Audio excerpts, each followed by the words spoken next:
কাজল শেখকে লক্ষ্য করে ডিম শহীদ বেদিতে শ্রদ্ধা জানাতে এসে বিক্ষোভের মুখে কাজল শেখ ও বিধান চন্দ্র মাঝি।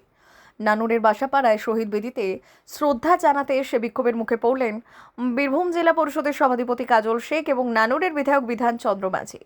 সোমবার সকাল 10টার পর তারা শহীদ বেদিতে পৌঁছলে একদল বিক্ষোভকারী তাদের লক্ষ্য করে ডিম ছোড়ে। এ সময় চোর চোর স্লোগানও ওঠে বলে জানা যায়। ঘটনাস্থলে আগে থেকেই পুলিশ মোতায়েন ছিল। ডিম ছোড়ার ঘটনায় কিছু সময়ের জন্য উত্তেজনা তৈরি হলেও পুলিশ দ্রুত হস্তক্ষেপ করে বিক্ষোভকারীদের সেখান থেকে সরিয়ে দেয়। এরপর নির্ধারিত কর্মসূচি অনুযায়ী শহীদ বেদিতে শ্রদ্ধা নিবেদন করা হয়। ঘটনার পর সভাধিপতি কাজল শেখ বলেন, যারা ডিম ছুড়েছে তাদেরকে কখনো রাজনীতিতে দেখিনি, ওরা সমাজ বিরোধী, শহীদ মঞ্চকে অসম্মান করেছে। এখন আজকে 27শে জুলাই 2000 সালের এই 27শে জুলাই দিনে 11 জন ক্ষেত মজুরকে নিষ্ঠুর নির্মমভাবে হত্যা করা হয়েছিল। তাই প্রত্যেক বছর তৃণমূল কংগ্রেসের পক্ষ থেকে আমরা সেই শহীদ পরিবারের প্রতি সমবেদনা জানাই এবং প্রত্যেক বছর এখানে আমরা আসি। আমি একজন শহীদ পরিবারের সদস্য হিসাবে এবং এখানকার স্থানীয় বিধায়ক সহ শহীদ পরিবারের প্রত্যেকটি সদস্য এখানে এসেছিলেন এবং তারা তাদের পরিবারের প্রতি সমবেদনা শ্রদ্ধার্ঘ্য নিবেদন করলেন। আমিও সেই জন্য এসেছিলাম। কিন্তু এখানে আসার পরে যেটুকু দেখলাম, কতিপয় দূরে কিছু সমাজ বিরোধী তারা আমাদের গাড়ি লক্ষ্য করে, অবশ্যই আমাদের কাছে আসেনি, কারণ আমরা শহীদ মঞ্চে ছিলাম, যারা শহীদ হয়েছে সেই বেদির পাশে ছিলাম। তাই তারা কিছুটা দূরে বিভিন্ন ধরনের বিশৃঙ্খলা করছিল। ধন্যবাদ জানাচ্ছি বীরভূম জেলা পুলিশ প্রশাসনকে, যে বীরভূম জেলা পুলিশ প্রশাসন এবং নানুর থানা পুলিশ প্রশাসন তাদের এখান থেকে সরিয়ে দিয়েছে। যদিও আমি পুলিশ প্রশাসনের পারমিশন নিয়ে এখানে এসেছিলাম, এটা উচিত হয়নি। যে ধরনের কাজ করছে এটা বাংলার কৃষ্টি কালচারের বিরুদ্ধে বলে আমি মনে করি।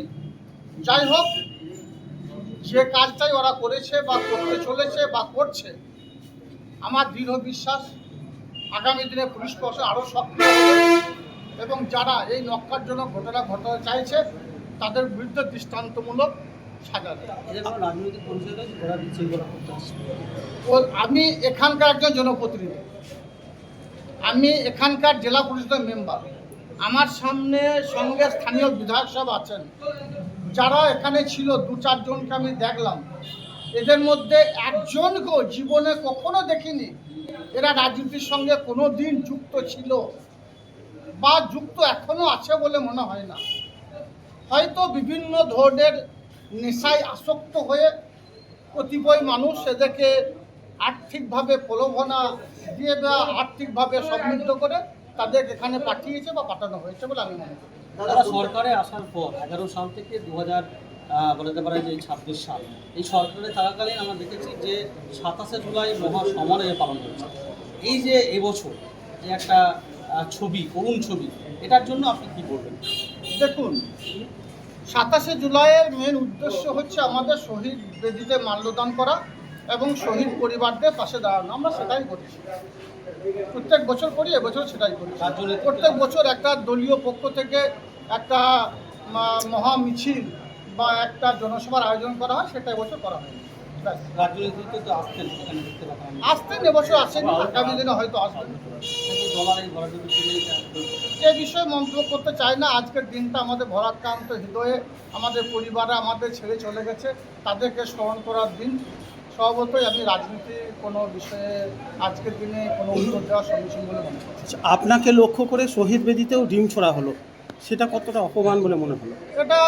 এটা কত বড় অপমান সেটা তো জনসাধারণই বলবে। সারা বাংলার মানুষ, সারা ভারতবর্ষের মানুষ এটাকে দেখলো, এটাকে আশা করি কেউ ভালো চোখে নেবে না। ঠিক আছে।